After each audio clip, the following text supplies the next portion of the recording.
আমি সাইফ মোহাম্মদ আনোয়ার। আমি রেকিট ব্যাংকেজে আছি এইচআরবিপি সেলস অ্যান্ড অ্যাডমিন ম্যানেজার হিসেবে। আজকের এই অনুষ্ঠানে এসে আসলে খুবই আনন্দিত এই জন্য যে আসলে ওয়ার্ল্ড টয়লেট ডেতে এসে অনেক কিছু জানতে পেরেছি যে আসলে সাউথ এশিয়াতে বাংলাদেশ হাইজিন সেক্টরে আসলে অনেক উন্নত।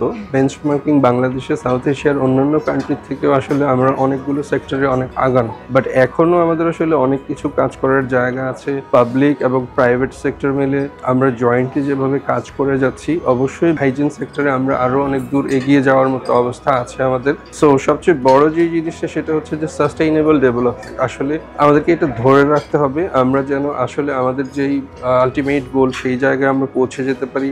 যারা এই জায়গায় কাজ করছেন প্রত্যেকটা এনজিও, প্রত্যেকটা প্রাইভেট অর্গানাইজেশন এবং যারা মাঠকর্মী আছেন তারা সহ প্রত্যেকটা জায়গায় প্রত্যেকটা এজেন্সি তাদের বেস্টটা দিয়ে যেন আমরা আসলে আমাদের সেই মাইল ফলকটাতে পৌঁছে যেতে পারি, সেটাই আমাদের সবার প্রত্যাশা থাকবে আজকের এই আলোচনার মাধ্যমে।